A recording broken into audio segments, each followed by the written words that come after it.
Merhaba arkadaşlar, kanala hoş geldiniz. Yine bir kitap incelemesiyle huzurlarınızdayım. Bugün Türk Tarih Kurumu'ndan Şerafettin Turan hocamızın yayınladığı Atatürk'ün düşünce yapısını etkileyen olaylar, düşünürler, kitaplar isimli kitabı beraber inceleyeceğiz. Bakalım Gazi Paşa'mızın, Şerafettin Turan hocamıza göre Gazi Paşa'mızın, Atatürk'ümüzün en çok etkilendiği, düşünce yapısını etkileyen, belki buna karakteri, fikirleri de denebilir, olaylar, düşünürler, kitaplar nelermiş? Hemen beraber bakalım. Düşünce ve inanış. Böyle bir giriş yazısı var burada arkadaşlar. Ondan sonra başlayalım. Her insan kuşkusuz ki gözlerini yaşama açtığı aileden başlayarak içinde bulunduğu toplumsal ve kültürel çevrenin ve yaşadığı dönemi belirleyen büyük olaylarla akımların etkisi altındadır. Doğru. İşlerinden pek azı da gördüklerini, duyduklarını ve okuduklarını topluca değerlendirerek belirli bir birleşkeye, belirli bir düşün düzeyine ulaşabilir. Büyük diye nitelendirilen kişileri diğer insanlardan ayıran özelliklerin başında bu yetenekleri gelir. Yani Atatürk de onlardan biriydi arkadaşlar. Döneminin ötesinde bir insan. Birinci bölüm tarihsel dönemeç. Bakalım Atatürk nasıl bir tarihsel dönemeçte fikirlerini, karakterini oluşturmuş. Öncelikle Fransız devrimi, Osmanlı İmparatorluğu'nun çöküşü başlığı. Mustafa Kemal tarihsel bir dönemeçte dünyaya gelmişti. O dönemeci iki büyük olgu belirliyordu. Fransız Büyük Devrim'in temel ilkeleri olan insan hakları, özgürlük, bağımsızlık ve ulusallık gibi kavramların Avrupa'dan sonra Asya'da da yayılıp etkilerinin artması ve yüzyılların gerisinden gelen Osmanlı İmparatorluğu'nun parçalanıp çöküşünün hızlanması. Bu tarihsel dönemeç Mustafa Kemal'i çökmekte olan Osmanlı İmparatorluğu'nun yerine ulusal değerlere ve çağdaş ilkelere dayanan yeni bir Türkiye'nin kurulmasını düşünmeye sürüklemiş ve onun düşüncesinin mayasını oluşturmuştur. Etkileyici kimi olaylar? Kavmi Necip ve Fes'te geçen Kavmi Necip olayı. Sayfa 4. Şam'daki garnizonda basit bir nedenle kavga eden biri Türk, diğeri Arap kökenli iki eri karşısına alan nöbetçi subayın kimin haksız olduğunu bile araştırmadan sen kim oluyorsun da Kavmi Necip'ten olan birisine hakaret ediyorsun diye Türk erini suçlaması ve aşağılaması Mustafa Kemal'de imparatorluk içerisindeki üstün kavim anlayışına karşı büyük bir tepki doğurmuş, Türklük duygularını kamçılamıştır. Faik Reşit Unat'tan naklen. Bunun gibi 1910'da Picardy manevralarına giderken başında kırmızı fes bulunan arkadaşı binbaşı Selahattin'le Belgrad istasyonunda alay edilmesi, Mustafa Kemal'de ulusal hiçbir yönü olmayıp 2. Mahmut döneminde zorla giydirilmiş olan fese karşı olumsuz bir tutum yaratmış ve Cumhuriyet döneminde şapka giyilmesinin psikolojik temelini oluşturmuştur. Bu da Şevket Süreyya Aydemir tek adamdan arkadaşlar. Özellikle şu Kavmi Necip meselesi, hani diyorlar ya Osmanlı'da işte Müslümanlar tek millet gibi algılanıyordu. Arap'la işte Türk'ün bir farkı yoktu. Hatta her Müslüman Türk olarak algılanıyordu falan diye. Yani bu dışarıdan bizi gördükleri şekliydi. Bizim içerideki durumu tam yansıtmıyor. Orada öyle bir kafa karışıklığı olduğunu düşünüyorum. Doğru. Eskiden Avrupa'dan bakınca, Avrupa'nın metinlere bakınca, hatta herhangi bir Hristiyan ihtida ettiğinde, yani ne bileyim bir Katolik Protestan olduğunda, Ortodoksluğa döndüğünde falan sen Türkleştin. Yani aslında gavurlaştın demek istiyor. Yani asıl onların bakış açısına göre asıl kabul görmüş olan dinden, Katolikliğinden, İsa Mesih'in yolundan ayrıldın gibi bir şey bu. Ama mevzu şu işte, ya da ne bileyim işte biz buraya geldiğimizden beri 1000 yılından beri buraya Türkiye diyorlar, Türkeli diyorlar. Yani buranın Türk'le özdeşleşmeyi var. Ama şöyle bir durum var. Bunu söyleyenler genelde Batılılar. Ve Batılılar seni nerede görüyor? Akıncılarla görüyor. Ön cephede görüyor, savaşta görüyor. Savaşta gördüğü adam kim? Özellikle o imparatorluğun zirvesine çıkan zamanlara kadar doğrudan Türk akıncılar, Türkler. Yani imparatorluğu kuran asıl kurucu unsur Orta Asya'dan bir sel gibi akıp gelip Balkanlar üzerinden Orta Avrupa'ya yürüyen Türkler. Haliyle senin gören adam Türk diye görüyor. Yani aslında senin onun karşısında koca devletin sadece cephedeki yansıması Türkler ve onlar seni Türkiye diye biliyor. Ne görüyor cephede? Türk görüyor, Müslüman görüyor. Türk görüyor, Müslüman görüyor. Ve kafasında Türk ve Müslüman bir oluyor. Haliyle onların bizi böyle görmesini ben anlayabiliyorum. Ama bunun içeride böyle olduğuna ispat mıdır bu? Orada bir soru işaretim var. Hani çünkü buna bize Türkiye diyenler bizim içerideki durumumuzu bilmiyor. İçeride acaba gerçekten Arap'la Türkler tek bir Müslüman millet gibi bir arada mıydı? Yani milliyetçilik akımları gelip de Lavrens Arapların kafasını karıştırana kadar gerçekten Arap toplumları Osmanlı'ya çok mu sadıktı? Madem öyle, daha bu milliyetçilik akımları gelmeden biz niye Yemen'de çok öncelerden beri başlayan isyanlarla uğraştık? Mısır'da Kavalalı Ali Paşa geldi bizim burnumuzun dibine. Yani bunlar nasıl oldu? Yani sadece Türk devletlerinin birbiriyle çatışmasından bahsetmiyorum. Bizzat Osmanlı içindeki Müslüman unsurlar arasında da öyle bir yeknesaklık var mıydı acaba?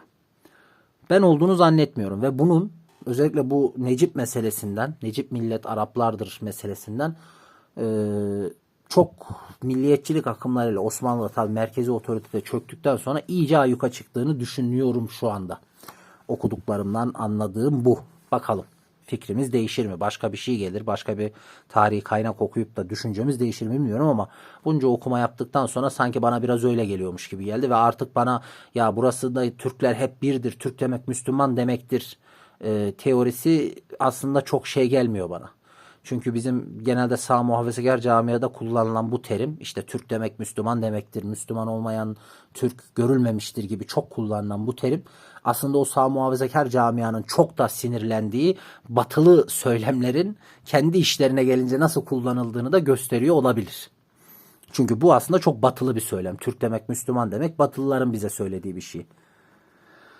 2. Öğrenim yıllarının etkisi. Bakalım öğretmenleri kimmiş? 22 Eylül 1924 günü Samsun'da nereden esin ve kuvvet aldığı yolunda yöneltilen bir soruya verdiği cevapta uyanışı düne borçlu olduğumuzu belirterek şöyle demişti. Alıntıları var. Ben burayı çizmişim. Bununla birlikte hatırlamak gerekir ki o baskı altında bile bizim bugün için yetiştirmeye çalışan gerçek ve özverili öğretmenler, eğiticiler eksik değildi. Mustafa Kemal Paşa okul yıllarını anlatıyor. Şimdi burada bir büyük kişiye rastladım. O benim Rüştiye 1. sınıfımda öğretmenim idi. Bana henüz ilk bilgileri öğretirken gelecek için ilk düşüncelerimi de vermişti. Mustafa Kemal'in Samsun'daki kalabalık arasında görüp kendisinden övgüyle söz ettiği Selanik Askeri Rüştiyesi'nde Fransızca öğretmenliği olan Yüzbaşı Nakiyüddin Yücekök idi. Mesela kişilerden biri bu. Bir başka öğretmeni Manastır Asgari İdadesi'nden tarih dersleri veren Topçukolu ağası Mehmet Tevfik Bilge'dir. Atatürk'ün kendisine minnet borcum var, bana yeni bir ufuk açtı dediği Mehmet Tevfik derslerinde Fransız devrimi ile diğer devrimlerden ve düşün hareketinden söz ettiği gibi genç öğrencisinde tarihe karşı sevgi ve ilgi uyandırmıştır. Dersler dışında bol bol kitap okuyan Mustafa Kemal Manastır'da okul arkadaşı Ömer Naci'nin etkisiyle bir ara edebiyat ve şiire merak salmış olmakla birlikte yabancı dil öğrenmeye önem vermiştir. Meşrutiyet kuşaklarını etkileyen sesler Namık Kemal ve Tevfik Fikret sayfa 7. Birinci Dünya Savaşı'nda 16. Kolordu Komutanı olarak Doğu Anadolu'da bulunduğu sırada tuttuğu ve 7 Kasım 25 Aralık 1916 günlerini içeren anı defterindeki kayıtlara göre bu anı defteri hem Türk Tarih Kurumu'ndan yayınlandı hem de şu anda Kopernik'ten var arkadaşlar. Kopernik yayınlarında. Kayıtlara göre 49 günlük süre içerisinde şu kitapları okumuştur. Namık Kemal'den Tarihi Osmani'yi okumuş. Mehmet Emin Yurdakul'dan Türkçe şiirler okumuş. Ahmet Hilmi'den yani Şehbenderzade Filibeli Ahmet Hilmi'den Allah'ı inkar mümkün müdür'ü okumuş. George Fonsegivir nasıl okunuyor bilmiyorum. Fonsgivir'in Mebaidi Felsefeden 1. kitabı okumuş. Alfonso Daut'tan Safo. Bu da şiirlerdir. Onu okumuş. Yani okuma şeyi de gerçekten çok çeşitli. Sadece kişi olarak değil, tür olarak da. Sayfa 9. Ancak şurası da vurgulamak gerekir ki Namık Kemal'i çok seven ve ondan etkilenen Mustafa Kemal onun romantizmini asla benimsememiş ve tam bir gerçekçi olarak vatan ve özgürlük şairinden apayrı bir yol tutmuştur. Doğru. 3. bölüm Fransa etkeni. 1. başlık Fransız devrimi. Sayfa 10-11'den alıntılar. Mustafa Kemal'in Kurtuluş Savaşı yıllarında Fransa devriminin yıl dönümü nedeniyle 14 Temmuz 1922'de Ankara'daki Fransız temsilciliğinde düzenlenen törene katılması ve bir konuşma yapması, onun 1789 devrimine verdiği önemi göstermektedir.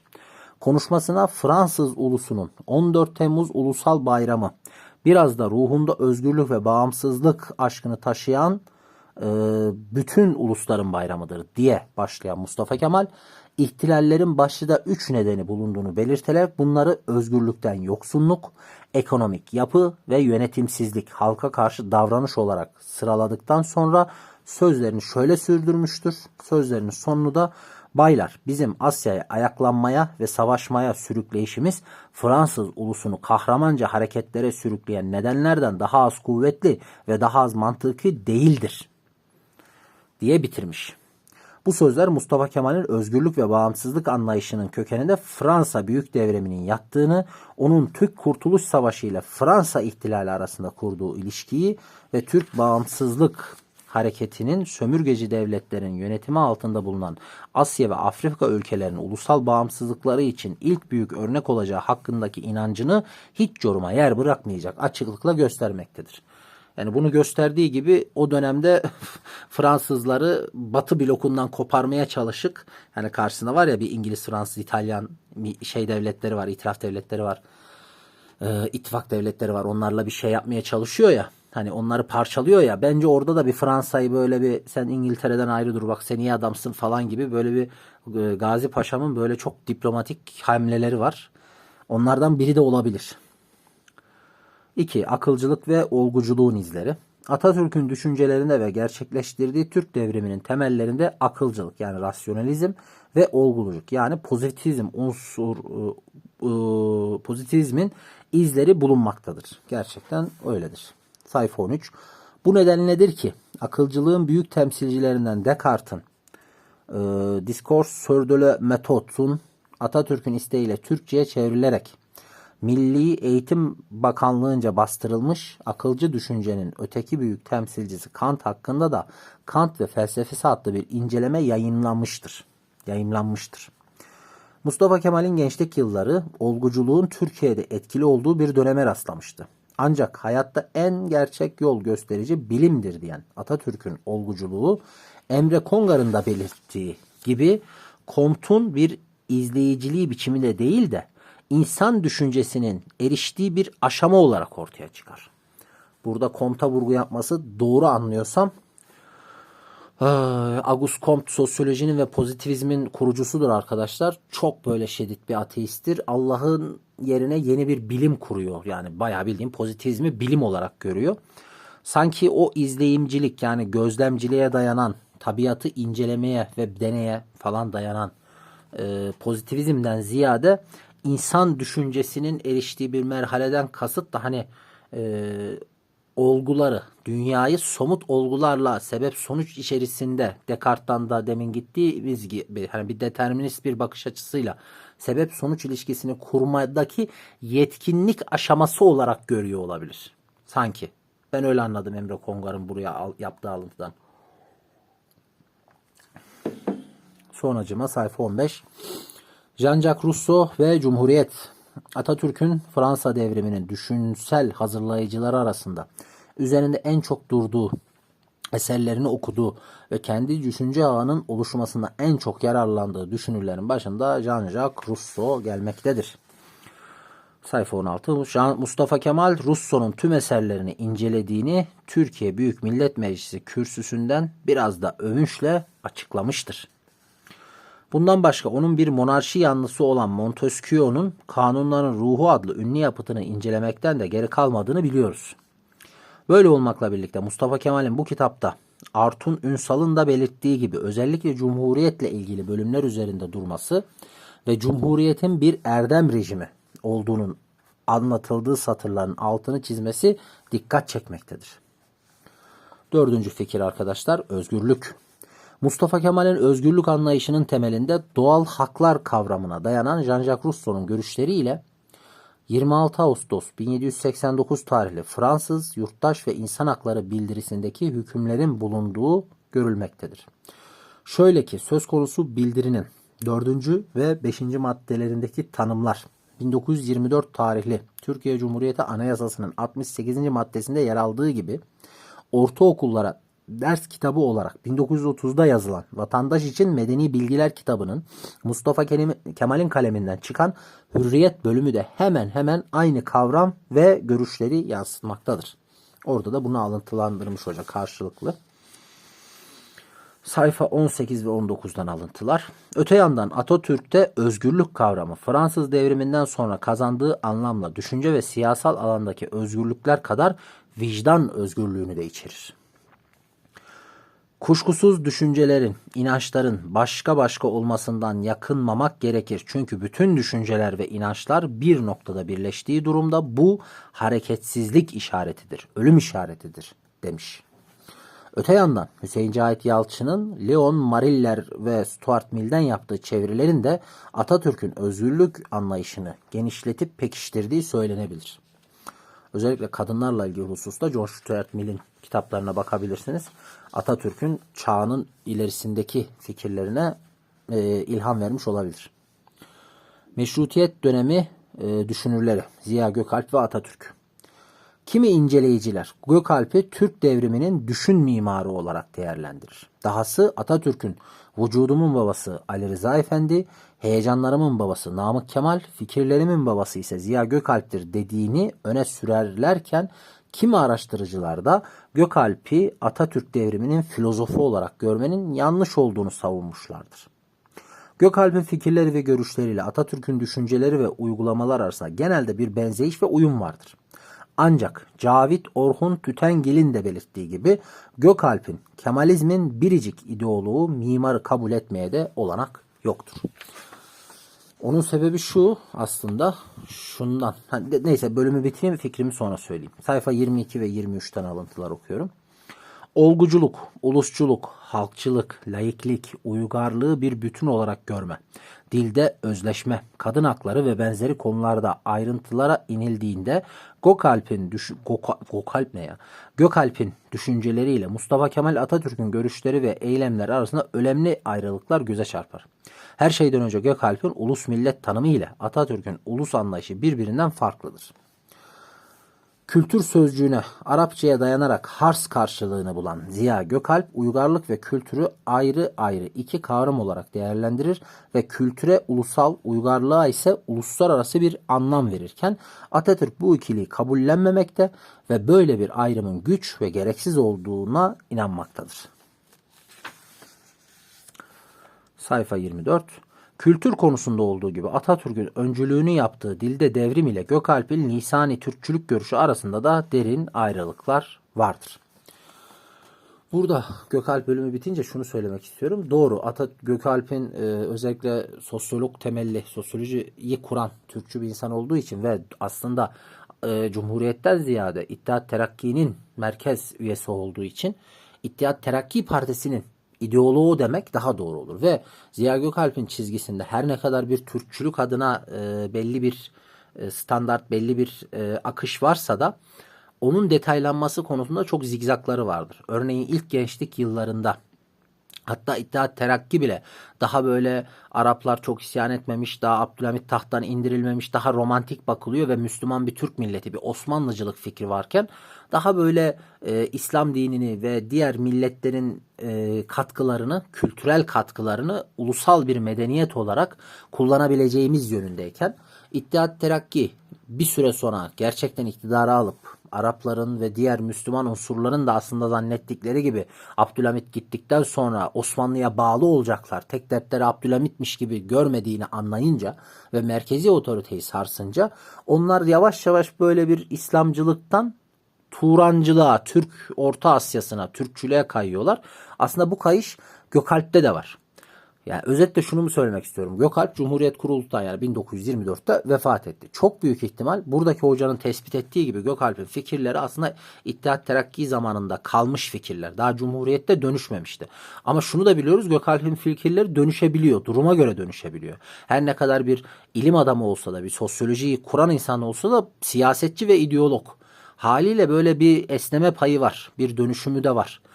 Ben tahmin ediyorum ki 1930'a kadar 35'e kadar yaşamış olsaydı Cumhuriyet'in ideolojisine yakın bir Türkçülükle Atatürk'le aynı seyirde gelirdi. Burada bunu niye söylüyorum? Aslında Atatürk'ün fikir babası Gökalp olmasa da Cumhuriyet'in, ben de öyle düşünüyorum. O Gökalp'in fikirlerinden doğrudan Cumhuriyet'in fikirlerine, Atatürk'ün fikirlerine uyuşmayan çok yer tespit ediyorum kendimce. Ama bunların da dönüşebileceğini görüyorum. Aslında Gökalp de büyük ihtimal buraya doğru geliyordu. Ama ömrü vefa etmedi. Umarım derdimi arz edebilmişimdir. Şehbenderzade Filibeli Ahmet Hilmi. Atatürk'te toplumsal ve devrimci görüşlerin oluşmasına etkili olan Türk düşünür ve yazarları arasında Şehbenderzade Ahmet Hilmi'nin de yer aldığını sanmaktayız. Sayfa 25.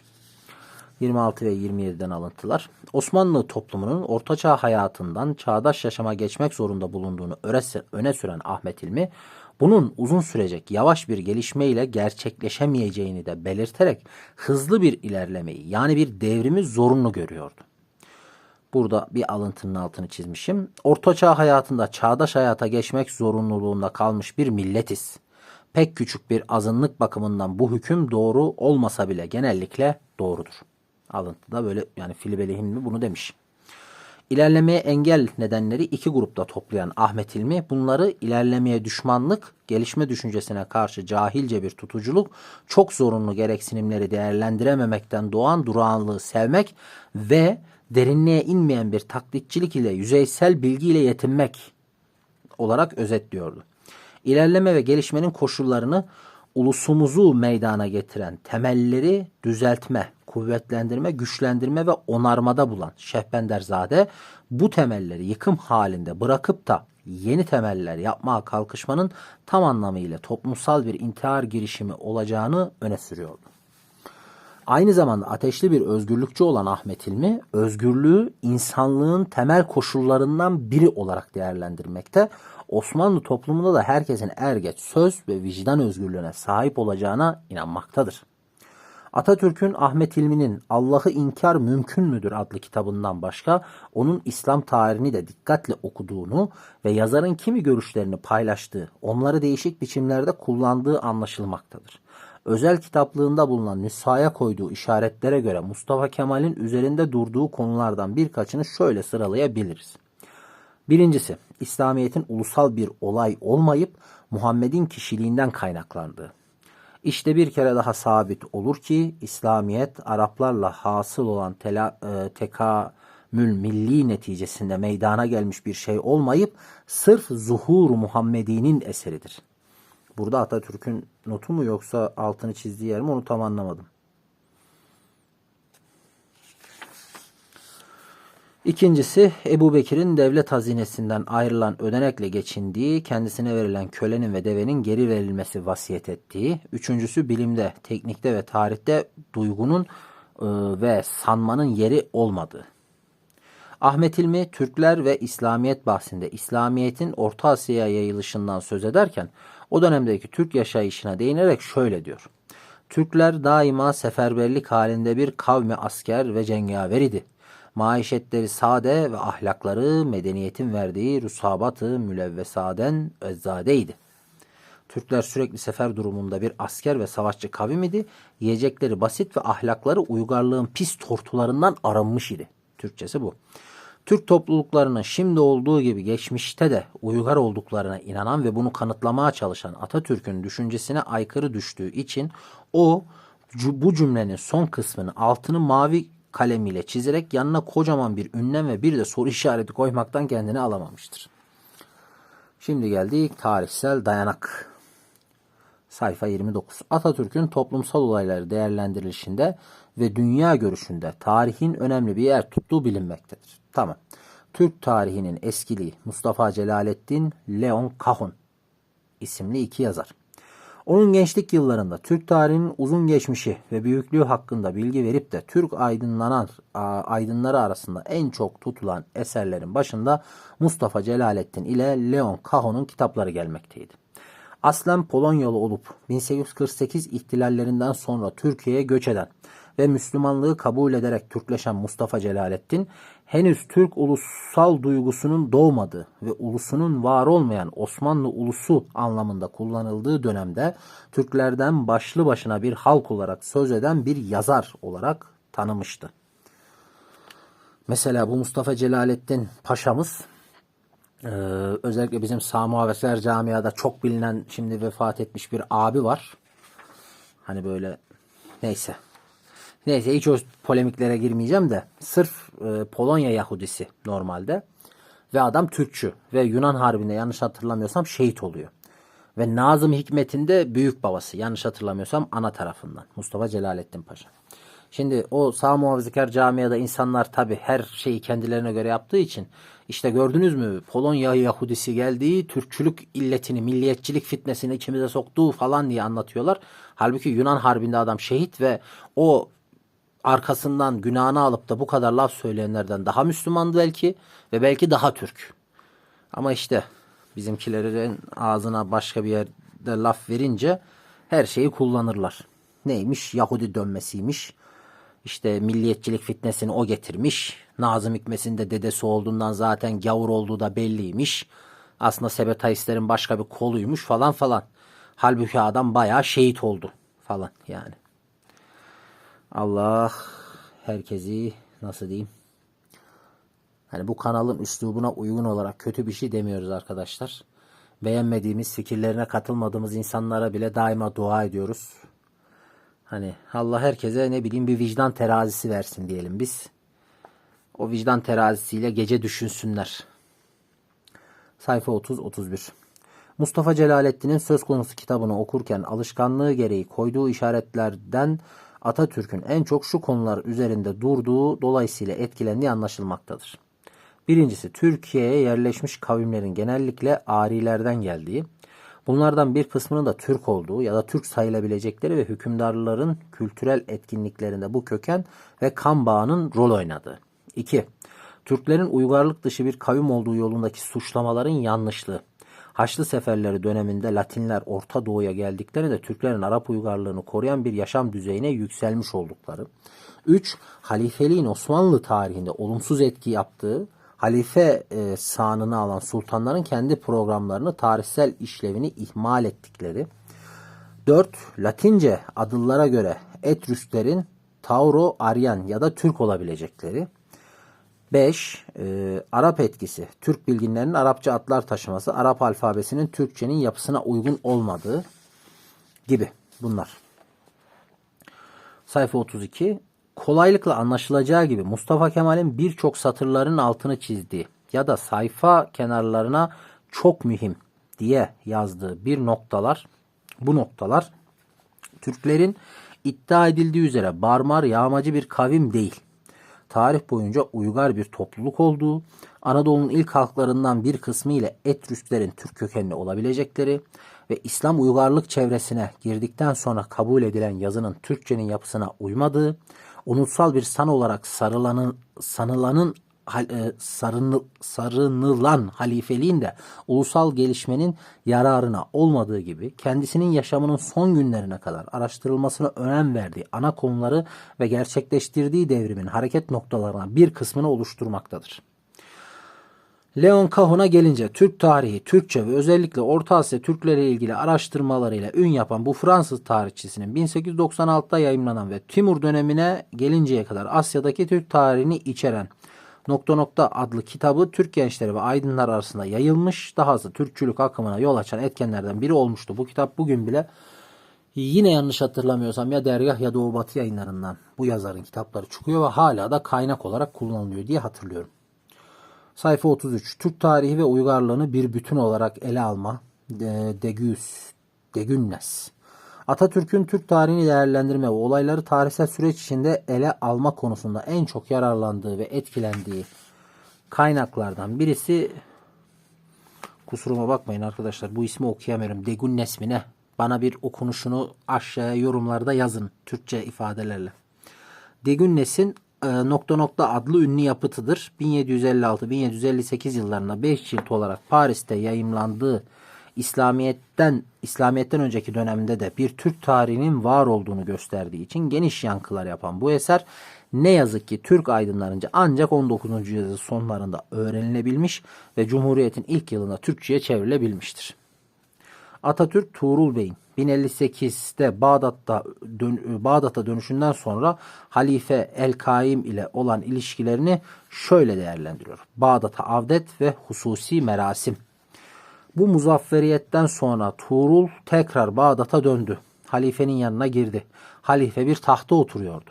Tuğrul da başka bir taht üzerine oturdu. Bir ferman okundu. Bu fermanla halife Tuğrul Bey'i bütün memleketlerin sahibi ve bütün Müslümanların yüksek hükümdarı olarak tanıyordu. Halifenin Türk hakanını hakim tanıması.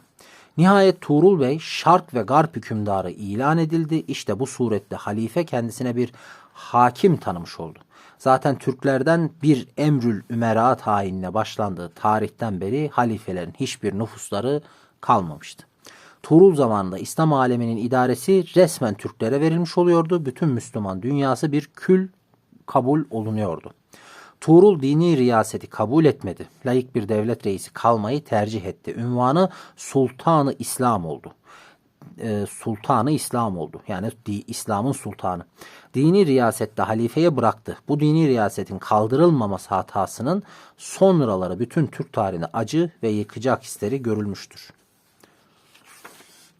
Mesela bu da ayrı bir şey. Halifelik meselesi gelince ben bunu biz tabii tarihe de çok kısa kendimizce baktığımız için halifelik kurumu 1400 yıllık bir kurum. Bunun işte 600 yılında Osmanlı var, değil mi? Biz zannediyoruz ki bugün gene sağ muhafazakar camianda halifeliği kaldırdığı nasıl olabilir? Hiç kalkmamıştı. 1400 yıllık kurum falan filan değil işte.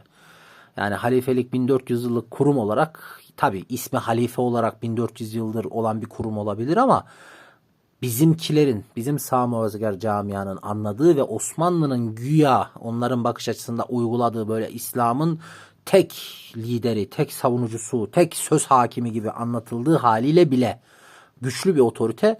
Belki işte biraz Kanuni'den sonraki dönem, Kanuni Yavuz dönemi, o dönem.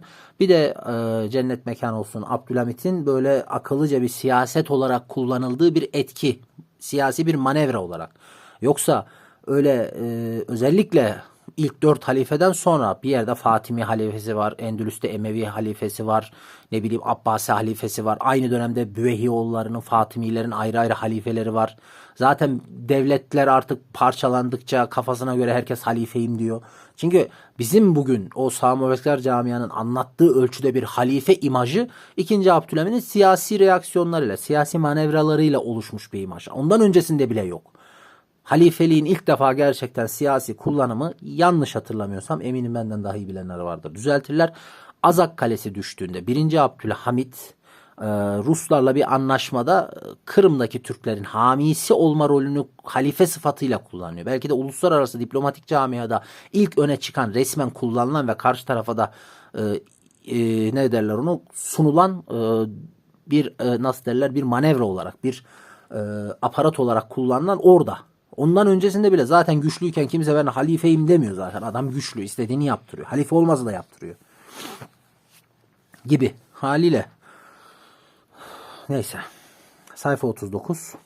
Şurasını da belirtmek gerekir ki Mustafa Kemal Degenes'ten bu satırları alırken Alparslan'ın namaz kılıp ıtriyat sürmesi, kılıç kalkan kuşanması ve atının kuyruğunu bağlanması gibi kişisel eylemlerine yer vermemiş ve Müslüman asker yerine Türk askeri diye daha gerçekçi bir deyim kullanmayı yeğlemiştir. Burada bir Alparslan şeyi var. Malazgirt Meydan Savaşı'nı anlatıyor o yazar. Atatürk bunu biraz da özetleyip kendi tarih dersinde kitabında kullanılıyor. İslam tarihinin değişik bir açıdan yorumlama. Leone Keatani. Sayfa 39. Atatürk'ün İslam tarihi ve hilafet sorunu için yararlandığı ve etkilendiği eserlerin başında Leona Keatani'nin ünlü İslam tarihinin geldiği bilinmektedir. 1905-1912 yılları arasında Anel del İslam adıyla 5 cilt olarak yayımlanan bu eser Hüseyin Cahit Yalçın'ın Malta esaretinin bir uğraşı olarak Türkçe'ye çevrilmiş ve 1924-1926'da 9 cilt şeklinde bastırılmıştı. Mustafa Kemal'in Tarih 2 Orta Zamanlar kitabına Muhammed'in hayatını ve savaşlarını yazarken en çok bu kitabı kullandığını görüyoruz.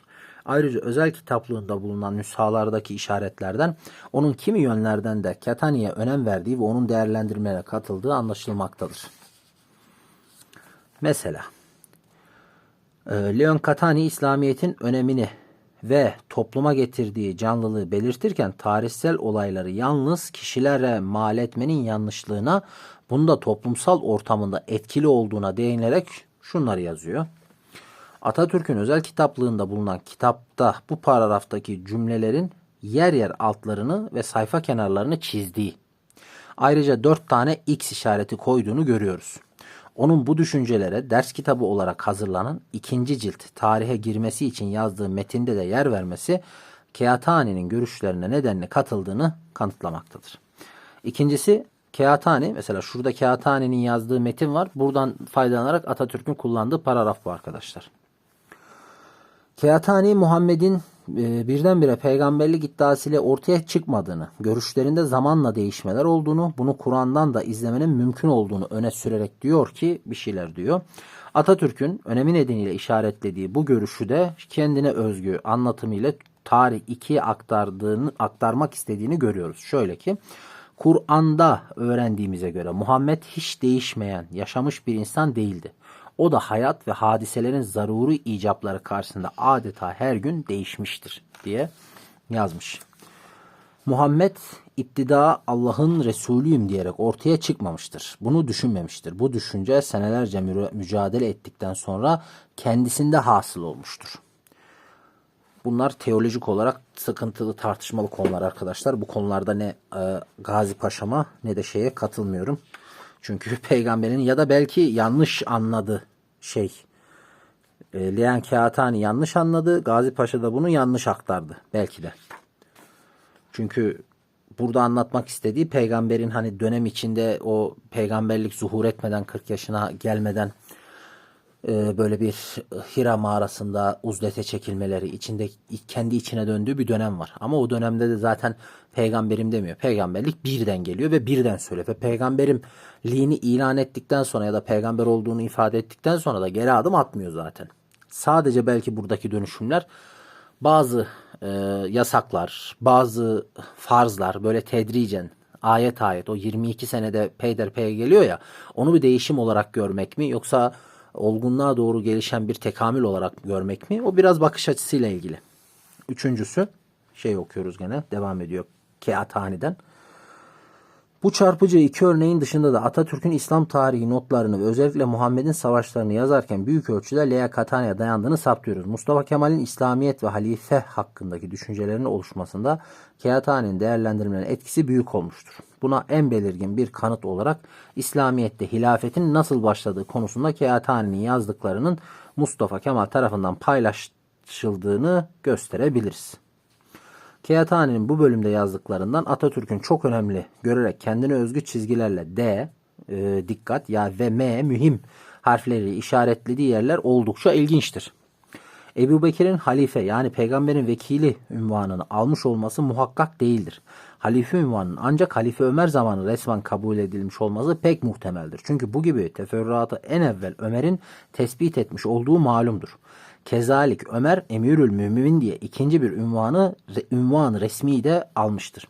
Ebu Bekir vezaifenin mahiyeti, nüfuz ve selahiyetinin hududu hiçbir surette tayin edilmeden Müslüman cemaatinin reisi ilan olundu. Ebu Bekir yalnız bir ahd ve şart ile intihap olundu. Bu da peygamberin ananevi ve maddi mirasını tamamen eski haline muhafaza etmek ve vazife-i mukaddesinden ibarettir. Sair şeylerin kaffesi gayet mühim tabirat ile kaderin keyfine bırakıldı. Hilafetin hukuk ve vezaifini daha iyi tayin eden şeyler sonraki vakiye olmuştur. Sonraki vekai olmuştur. Hilafet aynı zamanda siyasi ve dini vazifeydi. Uzun, karışık bir tekamülden geçti. Burada Mustafa Kemal satırlarını çizmiş, not diyor burada.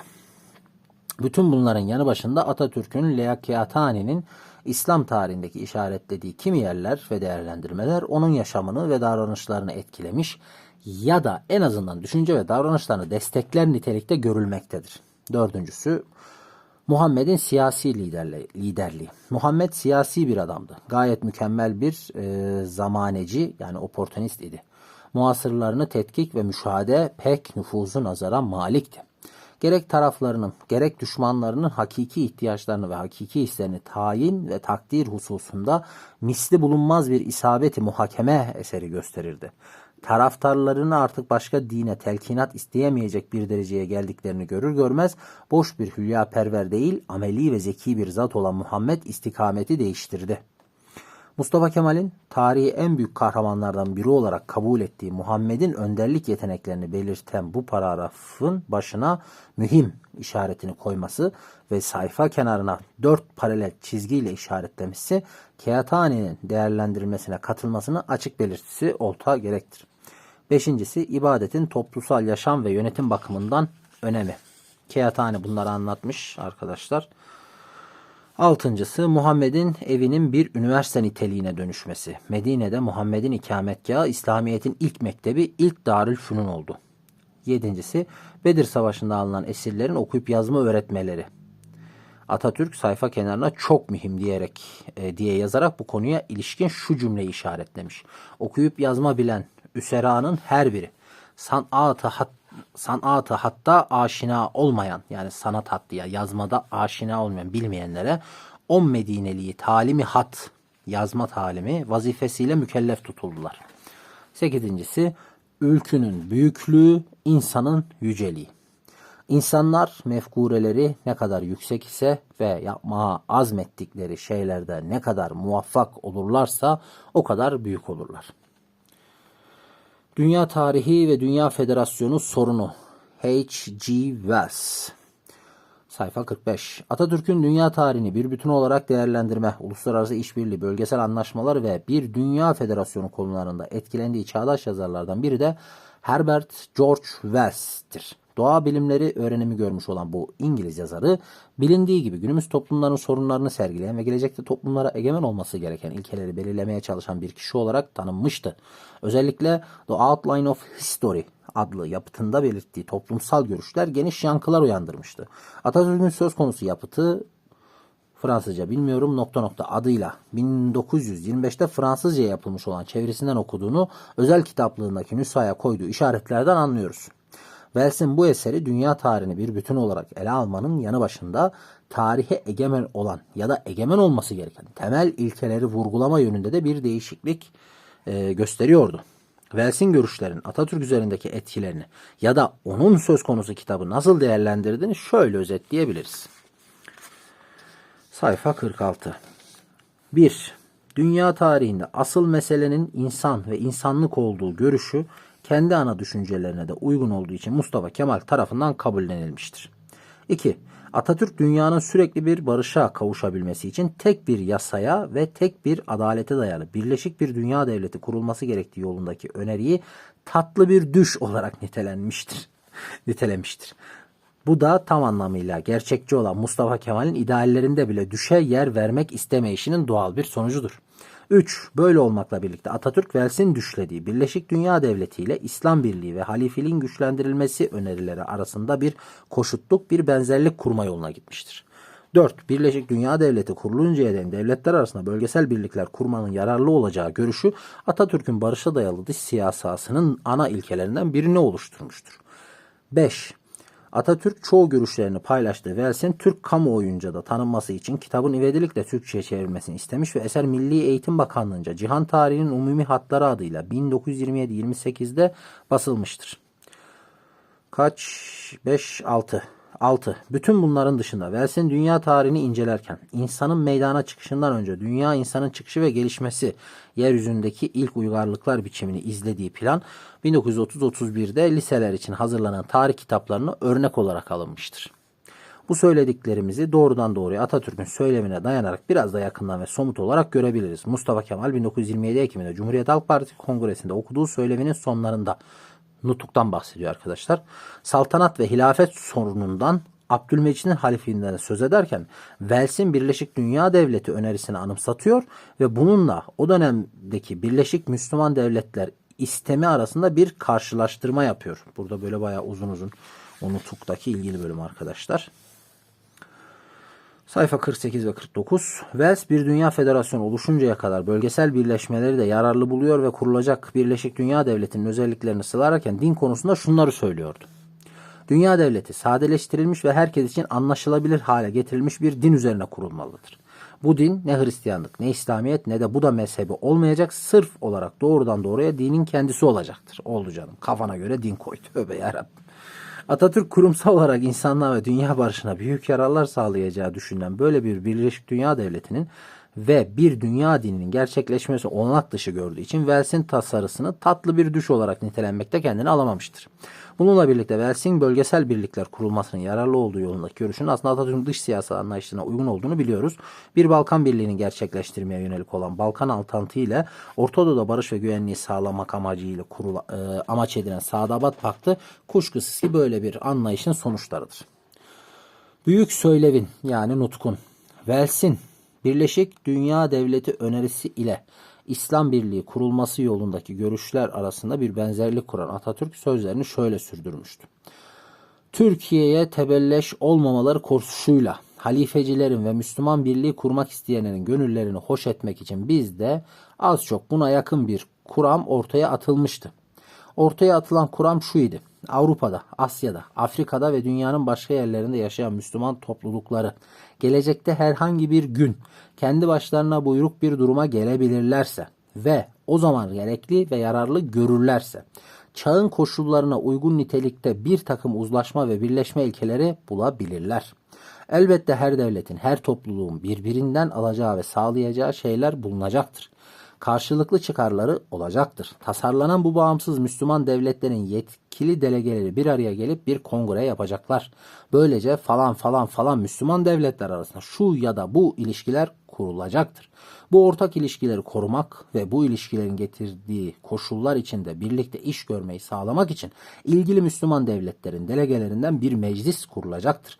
Bu meclisin başkanı Birleşmiş Müslüman Devletleri temsil edecektir diye bir karar alınırsa, işte o zaman istenirse o Birleşik Müslüman Devleti'ne halifelik başkanlığına seçilecek kişiye de halife adı verilir. Yoksa herhangi bir Müslüman devletin bir kişiye bütün Müslümanlık dünyası işlerini yönetip yürütme yetkisini vermesi us ve mantığın hiçbir zaman kabul edemeyeceği bir şeydir. İşte mevzu bu arkadaşlar. Sen illaki halifeliği kaldırdı diyorsun ya da bugün halifelik istiyorsun diyelim. Senin halifeliğini kim tanıyacak? Ya da senin halifeliğinin uygulama gücü ne olacak? Adam açık açık bunu diyor. Zaten Müslüman devletlerin o dönem için söylüyor Gazi Paşa. Müslüman devletlerin hepsi sömürge. Bir Türkiye var, kanıyla canıyla zor zoruna gavura atmış dışarı, kendine bağımsız böyle bir millet kurmuş. Sen diyelim ki halifesin. Suriye'de bir şey oldu. Suriye mandası Fransızlarda, Irak mandası İngilizlerde, Hindistan İngilizlerde, Mısır İngilizlerde, dünyanın her yeri İngiliz'de, Fransız'da. Ve oradakiler bağırıyor. Halife efendimiz gelsin kurtarsın. Yapabilecek mi? Yok.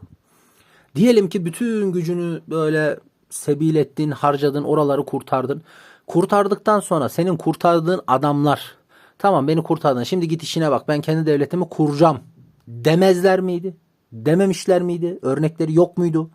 Senin kurtardığın milletlerin senden bir süre sonra şikayet etmişliği yok muydu? Tarihte bu da vaki. Yani sen neye istinaden o yetkiyi kendinde görüyorsun ve bunun kabul göreceğini düşünüyorsun? Yani mevzu bu. Bizimkiler anlamaz tabii. Sağ muhafazakar camiye böyle real politikten çok anlamaz. Onlar böyle bir romantik hayal dünyasında bir şeyleri yaşıyorlar ama. Ay ay. Sayfa 50. Türkiye'de halifeliğin kaldırılmasından sonra bilindiği gibi Suudi Arabistan'da ve Mısır'da hilafeti canlandırmak için bazı girişimlerde bulunulmuş, konferanslar düzenlenmişti. 13-19 Mayıs 1926'da Kahire'de toplanan kongrede uzun tartışmalardan sonra yeni bir halife atanmasını Müslüman ülkelerin yabancıların egemenlikleri altından kurtulacakları uygun bir döneme ertelenmesi yoluna gidilmişti. Şimdi de kur bakayım o. Senin bugün uygun dediğin Arap ülkelerinin tamamında Amerikan mandası gibi Amerikan silahı falan var. Sen hangi devletten böyle bağımsız bir Müslüman birlik kuracaksın, sana biat edecek, halife olacaksın? Yedirirler mi adama onu? Uygarlık ve ırk sorunu. J. Gobineau'den E. Piattara. Mustafa Kemal kuşağı Mustafa Celalettin'in görüşlerinden kuşkusuz ki habersiz değildi. Ne var ki 1930'lara gelindiğinde ırkçılık ve üstün ırk kavramları kimi devletlerin ya da devlet başkanlarının izledikleri bir siyasada dönüşünce Türklerin uygarlık yeteneğinden yoksun bir kavim olmadığını meydana çıkarmak, ırkçı görüşlerin yanlışlığını göstermekten çok Türk ulusuna özgüven ve moral güç sağlama yönünde zorunlu hale gelmişti. İşte Atatürk'ün devrimci atılımları sürdürürken antropolojik ölçümlere de eğilmesi, bir siyasaya katılma ya da bir modayı izlemekten çok Türkler hakkındaki ön yargılara ve suçlamalara aynı yöntemle yanıt verme amacına yönelikti. Sayfa 55. Bütün bunlarla birlikte ırksal özellikler ve onun tarihsel olaylardaki rolü konusunda Atatürk'ün en çok Eguede Pitart'ın görüşlerine katıldığı bilinmektedir. Bunda Pitart'ın ırkçı bir bilim adamı olmayışı kadar Anadolu Neolitik kültürünü ve Balkanlardaki Anadolu'daki Türklerin antropolojik özelliklerini araştıran bir uzman oluşunda elbette ki büyük payı vardır. Nitekim 1. Türk Tarih Kurultayı'nda ırklar ve uygarlıklar konusu üzerinde konuşanlar en çok bu İsviçreli profesörün görüşlerine yer vermişlerdi. Atatürk de 1937'deki 2. Tarih Kurultayı'na katılan Pirart'ın Irklar ve Tarihe Etnolojik Giriş adlı ana eserini çok dikkatle incelemiştir. Pirart'ın ırkları antropolojik bir kavram olarak değil de Boluea'ya dayanarak kan yakınlığı ve milliyet, dil, gelenekler gibi yapay sınıflandırmalara olanak veren doğal ayrılıklarının belirlendiği bir fiziksel türdeki devamlılık diye tanımlaması Atatürkçe benimsenmiş görünmektedir. Yani kültür milliyetçiliğinin antropolojik temelleri, somut fiziki özelliklerdense soyut milli kavramlar, soyut değer kavramları etrafında birleşmiş insanlar topluluğu.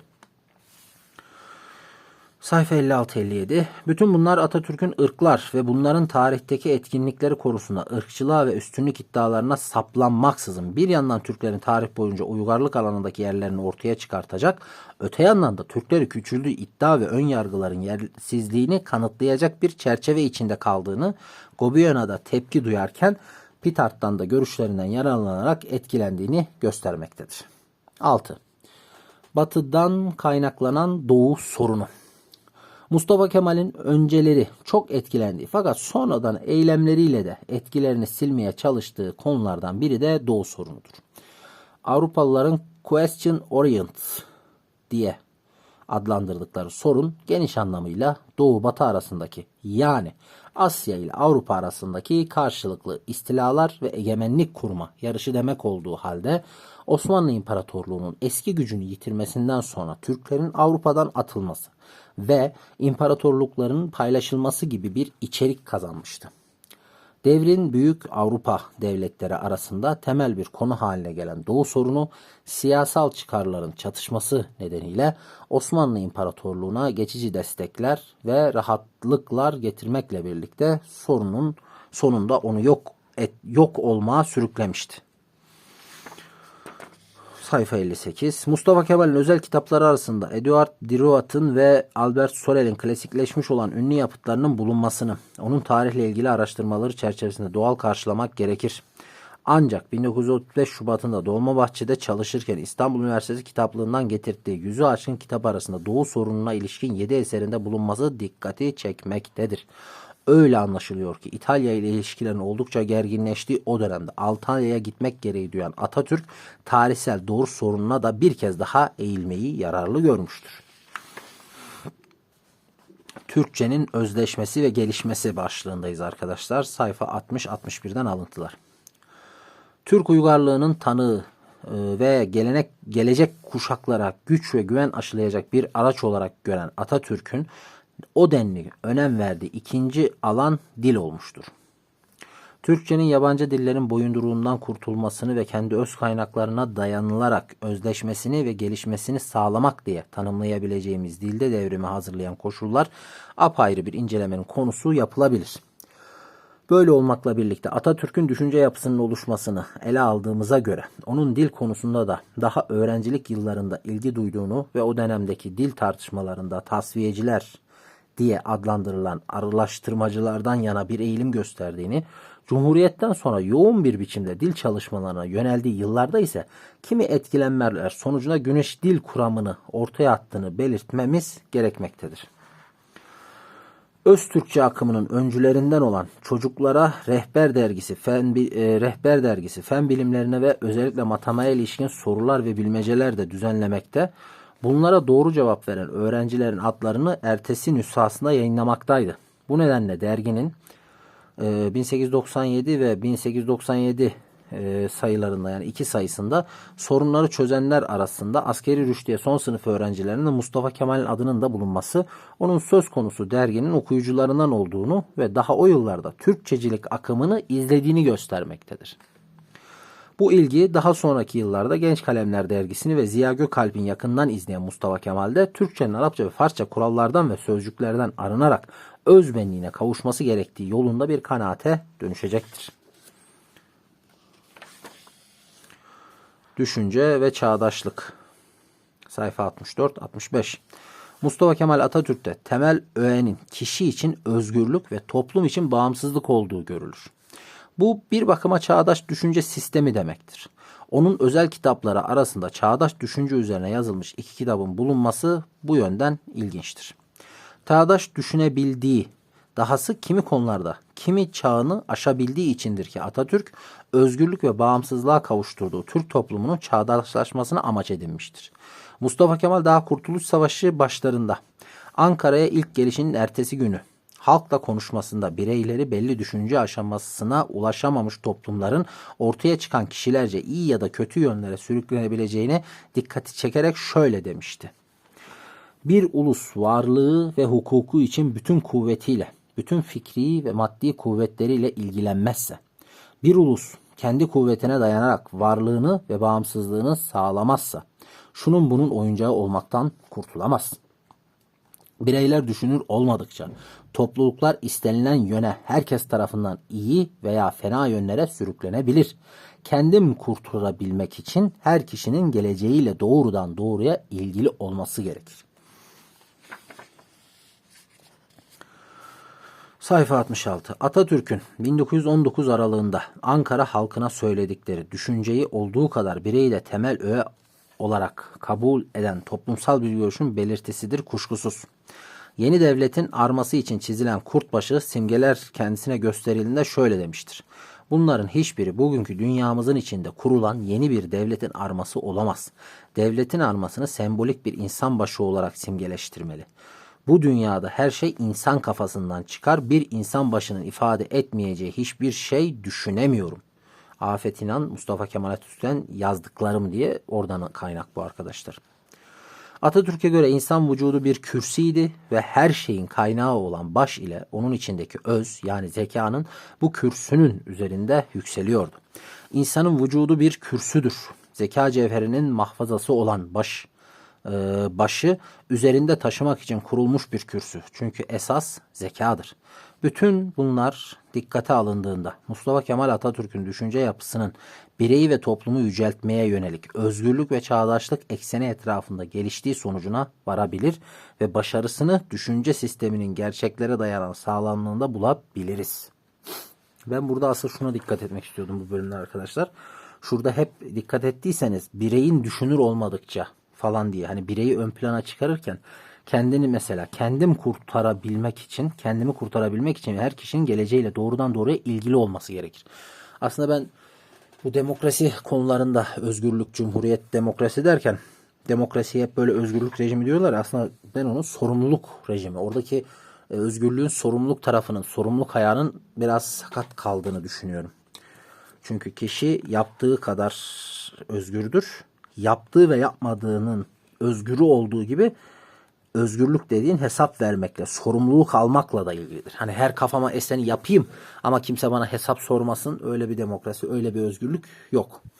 Ya da ben bir oyun var, istediğime oy veririm. Tamam, doğru, o oyu verirsin ama o oyun, örnek veriyorum, 3 nesil sonrasını hesap etmek de senin görevindir o zaman. Hani sen bir siyasi görüşe, bir partiye, bir şeye oy veriyorsun ya da bir tercihte bulunuyorsun. Hayatta ya da siyasette fark etmez. Bunu yaparken sadece kendinden sorumlu gibi davranıyorsan çok da cumhuriyeti, demokrasiyi anlamış olmazsın. O verdiğin oyun vatandaşlık bilinci içinde ve vatandaşlık dediğimiz kavram sadece bugün yaşayanları kastetmez. Ölmüşleri ve gelecekte doğacakları da kasteder. Neden? Çünkü sen burayı miras aldın. Kendi emeğinle kurtuluş mücadelesi vermedin. Bu toprak sana 2-3 nesil önceden dedelerinden kaldı. Haliyle bunlar sana bir emanet. Bu emanetin gereği olarak senin geçmiş vatandaşlara ve senden sonra gelecek vatandaşlara borcun var. Yaptığın her harekette, kamusal alanda ve devlet alanında bu bilinçle, bu sorumlulukla hareket etmen gerekiyor. Ben kafama istediğini veririm, ben özgürüm değil. O özgürlüğün hesabını önce kamusal alanda, hukuk kaideleri içinde gereken bir durumsa verebiliyor musun? İkincisi de vatandaşlık bilinci oturmuş bir birey olarak. Yani mesele burada bu zaten. Atatürk'ün de dediği o bilinç, çağdaşlık. Burada kastettiği çok okumak değil. Ya da benim en azından şu an kendi görüşlerimi söylüyorum. Çok okuyacaksın, çok bileceksin, üniversiteler bitireceksin değil. En basit de bir işte olsan yaptığın işin sorumluluğu, yaptığın işin çevrene etkisi. Anlatabiliyor muyum? Senden sonrakilere. Sen bir oy veriyorsun. O oyun nereye gittiğini, 3 nesil sonrasını. Hani öyle bir bilinç şuuruyla, öyle bir bilinçle, şuurla hareket etmedikten sonra çok da demokrasiyi anlamamış oluyorsun. Kanaatindeyim. Bununla ilgili bir çalışma yapacağım, yazı yazacağım. Onun için biraz okuma yapıyorum. Oradan aklıma geldi. Tam da denk gelmişken söyleyeyim dedim. Buraya kadar geldiyseniz videoyu beğenmenizi, yorum yapmanızı, ilgisini çekebileceğinizi düşündüğünüz arkadaşlarınızla paylaşmanızı rica ediyorum. İstirham ediyorum. Ayrıca gene hani 1 saati geçen videolarda yaptığım buraya kadar geldiyseniz muhakkak yorum yapın. Çok rica ediyorum. Hani buraya kadar geldim, dinledim. Bu yorum yaz dedin diye yazıyorum diye yazarsanız ve bir seferde bitirdim, 2 seferde bitirdim, şu kadar tekrarda bitirdim videoyu gibi bir geri dönüş yaparsanız çok mutlu olurum. Herkese kolay gelsin.